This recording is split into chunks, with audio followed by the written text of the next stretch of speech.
Oi, pessoal! Hoje iremos falar sobre algumas variações da primeira lei de Mendel, uma abordagem realizada pelos PIBidianos do curso de licenciatura em Ciências Biológicas, Milena Cristian Nascimento e Vitor Otávio Ferreira Assunção. Para contextualizar um pouquinho, então, quem foi Johann Gregor Mendel? Bom, ele nasceu no ano de 1822 e veio a falecer no ano de 1884. Ficou conhecido aí, como o pai da genética. Ele era professor, também era considerado um aprendiz, por toda a vida, por ser uma pessoa bem curiosa. Foi cientista e um homem de fé, levando em conta, que ele era um monge. Seria justo também nós dizermos aqui que Mendel ele tinha muita determinação, levando em conta que ele perseverou em circunstâncias bem difíceis aí para fazer uma das descobertas mais importantes da biologia aí na área da genética. Bom, agora nós vamos então revisar um pouquinho sobre o modelo básico de Mendel.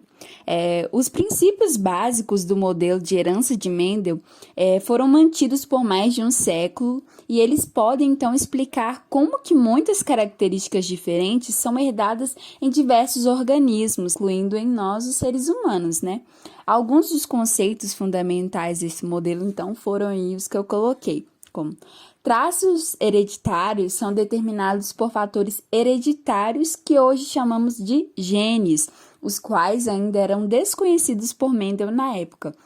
E, pessoal, os genes, eles vêm em pares, ou seja, eles estão presentes em duas cópias em um organismo.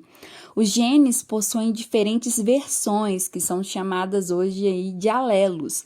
Quando um organismo tem dois alelos diferentes de um gene, que é o alelo dominante, ele irá esconder a presença do outro, que no caso é o alelo recessivo, e determinar a aparência.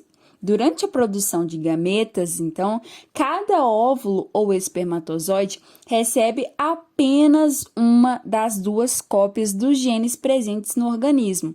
E a cópia alocada em cada gameta, ela é aleatória, que isso é embasado aí na lei da segregação. Os genes para os diferentes traços são herdados independentemente um do outro, que também está embasado na lei da variação independente.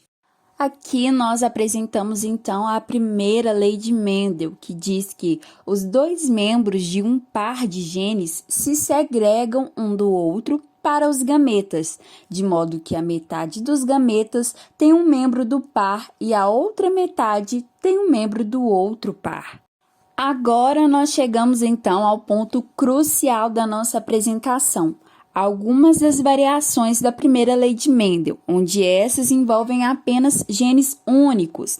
Bom, na codominância, dois alelos podem ser simultaneamente expressos quando os dois estão presentes, ao invés de apenas um determinar completamente o fenótipo.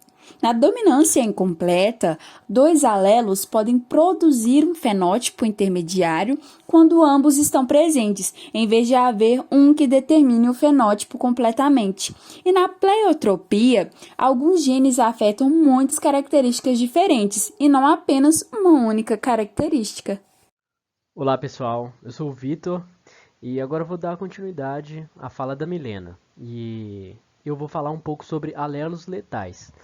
Bom, a explicação para esse resultado é que os indivíduos homozigotos dominantes, azão, são inviáveis e morrem antes do nascimento.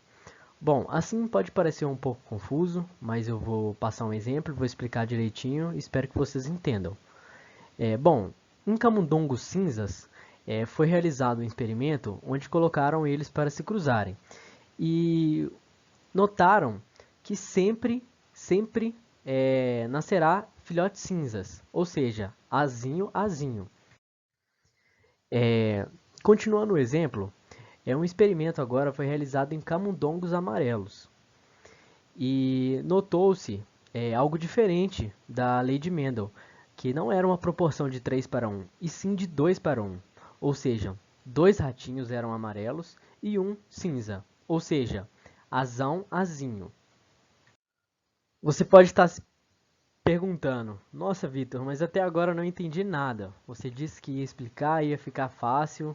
Calma pessoal, agora com essa explicação eu tenho certeza que vocês vão entender.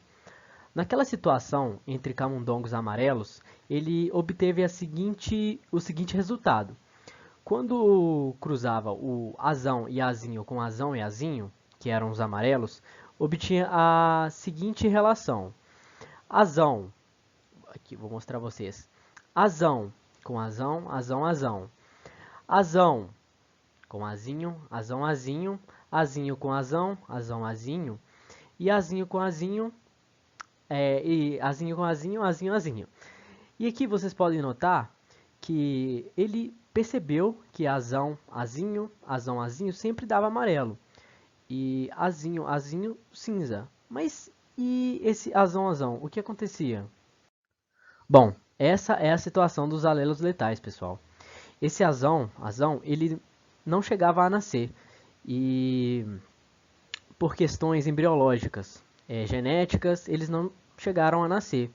E essa é a questão dos alelos letais. Eles não conseguiam se expressar de forma correta e os filhotes não nasciam.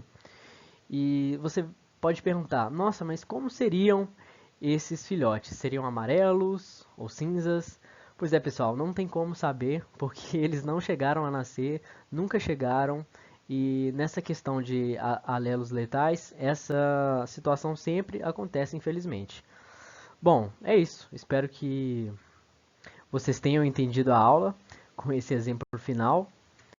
E obrigado. Qualquer dúvida vocês podem deixar no comentário.